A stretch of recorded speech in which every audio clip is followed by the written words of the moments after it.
At times, your bed can feel like the most secure place on earth.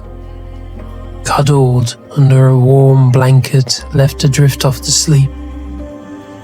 No matter where you are, the thought of getting home to your bed is comforting.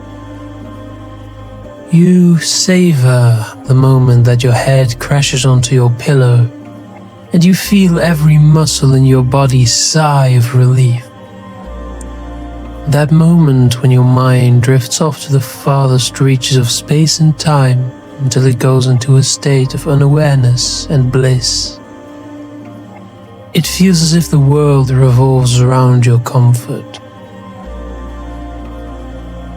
But sometimes your mind wanders to a different place, a darker place. You've probably felt it before.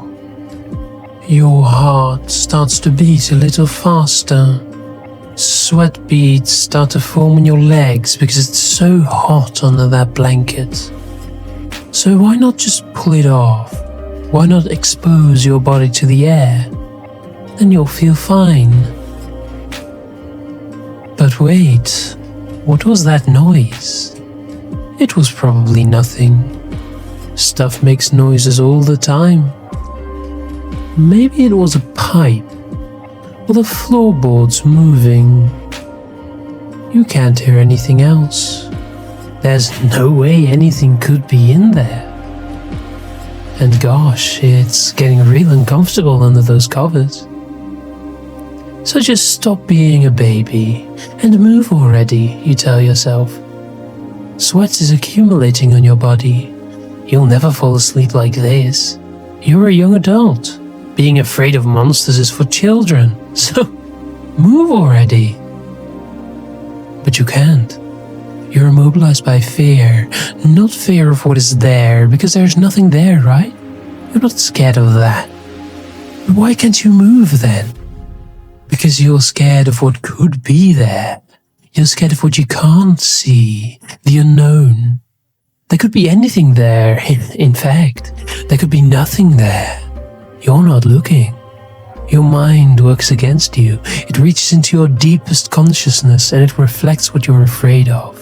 It molds and forms a figure behind you. A tall, slender figure, wheezing for air.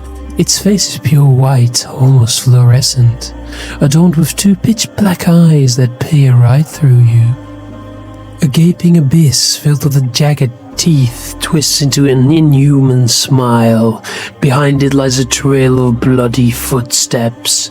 It has come to claim its next victim. Each shaky breath it draws in brings it closer to you. You can hear it breathing. You can feel its presence. As you lay sweating and shaking in your bed, it draws closer to you. Its clammy, warm breath blows through your hair, giving you goosebumps all over your body. And all you can do is pretend that you're sleeping. Its hand hovers over your head, ready to draw the breath from your lungs.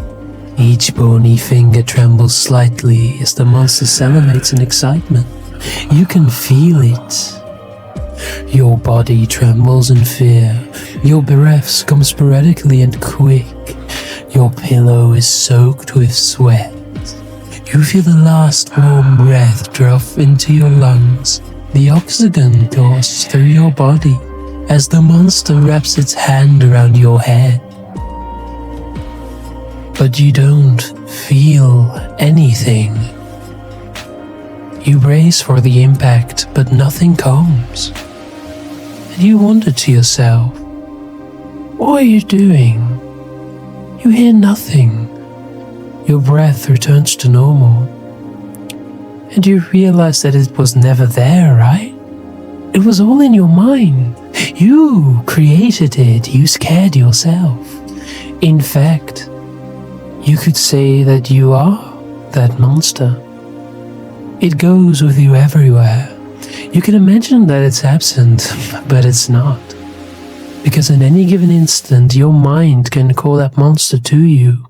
It's behind you when you're sleeping, when you're watching TV, and when you're on your computer. Don't turn around. If you imagine it, you can almost feel it breathing down your neck. And that is the scary part of things. All of it is in your mind. You can't escape your mind. Don't think about what is behind you. Just stay calm and try to sleep. You know it's behind you. You can feel its presence. You know that the instant you turn around, you'll be consumed by those piercing eyes. The smell of 1,000 rotting corpses will fill your nostrils, and you will feel the icy cold grip of fear. Be reasonable, and do what's good for you. Don't turn around.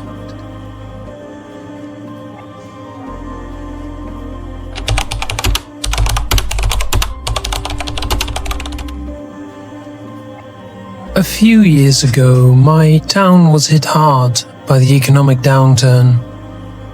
A lot of shops and restaurants closed, and many more newly built storefronts just stayed empty, sometimes for years.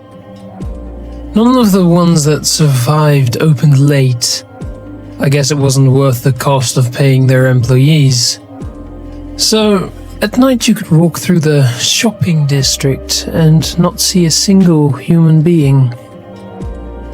Some people thought it was depressing. All that potential, all that money wasted. But I liked the ghost town feel of the place at night. Walking down that main road, surrounded by dark windows and empty stores, you could imagine that you were the only person left in the world. It was peaceful.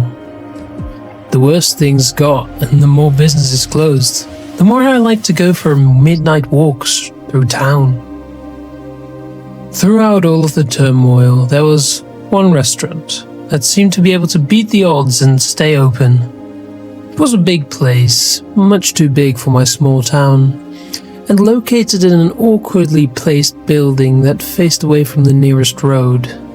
It would be easy to drive or even walk past without realizing it was there, which is what a lot of people did. Most evenings it was empty, but somehow it stayed open, serving the same okay but not great Italian food. Until one day it just closed without warning. No thanks for your custom sign on the front door, no farewell announcement, nothing. They locked their doors one Sunday evening and never opened them again. Now, usually when a restaurant like that closes, you find that all of the tables, chairs and fittings mysteriously disappear within a few days. I guess they sell them off to pay debts? That didn't happen with this place.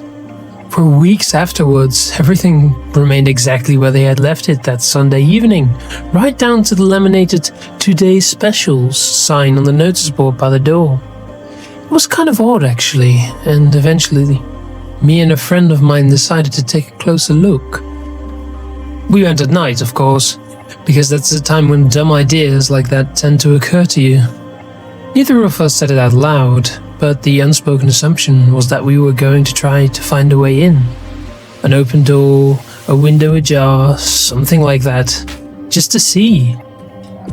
I heard they went bankrupt, my friend said, as we walked somewhat nervously to the restaurant. Well, yeah, obviously, I said. I mean, that's usually why places close down, right? Makes you wonder why it only happened now, though. They must have been struggling for years. To be honest, that was the main reason why I wanted to take a look inside the restaurant in the first place. I know it sounds ridiculous, but I was secretly hoping we might find a stash of drugs hidden in the kitchen. Maybe the place was actually a front, and that's how it could operate on a loss for so long. We walked up to the restaurant feeling keyed up and tense. There was, of course, nobody around. We probably could have lobbed a cinder block through one of the windows without drawing any attention. Here we go, I muttered, more to relieve my sense of nervousness than anything else. I walked up to the glass-paneled front door and peered inside. It only struck me then just how odd it was that the staff had left the restaurant's interior so perfectly intact. Every table was carefully set and ready for customers who would never come. Knives, forks, napkins, even fake plastic flowers in little vases of water. Someone had neatly stacked the espresso cups on top of the coffee machine, and I could even see a handwritten list of reservations hanging over the cash register. It was too dark for me to read anything on it, but I would have bet money that they were for the Monday just before the restaurant abruptly closed down. It was bizarre. They must have known in advance that they were going out of business, right? Weird, my friend muttered. I think the atmosphere was starting to get to him as well. We moved to one of the restaurant's windows. From here we could look right into the kitchen, which was separated from the dining area only by a low counter. All of the stainless steel pots and pans were hanging from hooks on the far wall. Next to them was a row of knives attached to one of those magnetic strips. Everything's still there, my friend muttered. I nodded tersely. By now I think we had both abandoned the idea of finding a way in. Legality aside, the thought was just too creepy. My friend took out his phone and used the flashlight app to shine a weak light into the interior. Watching the beam of light move slowly across the tables made the hair on the back of my arms stand on end. I was convinced he was going to reveal a set of hands resting on one of the tablecloths, their last customer, entombed forever within the locked restaurant. It's not reaching the kitchen, he said. Try yours. I nodded, although I didn't really want to, and shone my phone's camera flash through the window. Mine was much stronger, enough to illuminate part of the kitchen. Shine it towards the cash register. Maybe they left money inside. I did as instructed, but a sliver of concern had begun to burrow into my mind. I had seen something in the stark light of the phone, something that a part of me was demanding I pay more attention to. Damn, my friend said, when the beam of light reached the cash register and revealed that it was turned away from us. Go back to the kitchen. But this time, I stood in place, frozen like a statue. I had just realized what was bothering me. It was the flowers. The one time my family ate in the restaurant, we had all commented on the beautiful orchids they had put on each table. They had been real.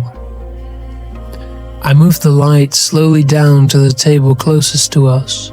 Sure enough, it hit upon a very real, very alive white flower in a vase filled almost to the brim with fresh water. I opened my mouth. To say what? I have no idea. But before I could get any further, I heard my friend let a strangled gasp. He grabbed my wrist and forced me to point the phone back at the kitchen. A figure in white clothes stood against the wall with his back to us. His dark black hair tumbled out from beneath the checkered chef's cap and over his shoulders. Long hair, my dad had said, when we came to eat there. Unusual for a chief. In the moment before we ran, I saw his head twitch, as if he was about to turn and look at us. To this day, I still occasionally have nightmares about what we might have seen if we hadn't left when we did. There's something of a coda to this story, although it isn't too exciting. As the weeks passed, my friend and I convinced each other that the whole thing had been a result of our overactive imagination. Neither of us mentioned the one obvious way we could test that hypothesis. Go back to the restaurant and see if there were still fresh flowers on each table. I think we were both afraid of what we might find. Eventually, someone new took over the restaurant. A different friend of mine got a job there as a waitress. We got to talking about it one day, and she told me an interesting story. Apparently, the reason why the place closed down so suddenly the first time is that the original owner, who was also the chef, committed suicide in the kitchen. The rest of the staff had no idea that things were so bad until they came to work the next day and found him there. They shut the place down. It was going to go bankrupt within a few days anyway. But the owner had no family for them to contact about taking the place over and removing the last of his assets. There was no way the landlord could afford to rent it out to anyone else, so it just sat there for months, untouched. Or at least mostly untouched. Someone was still there to replace the flowers and top up the water in the vases. I guess he had put so much work into the place that he couldn't completely let go. I asked this friend whether she liked working at the restaurant. She got an odd look on her face and said it was fine. I sensed a but. Well, to be honest, it can be a bit creepy sometimes, she said. The building, I mean. I don't like being the last one out at night. I said nothing. The town is doing better now. There aren't so many empty stores. Everyone says that we're finally moving on from those bad years. Whenever they say things like that, all I can think about is the people who didn't make it. Maybe there are more of them out there, clinging onto their dreams until the very end, hoping for one last customer.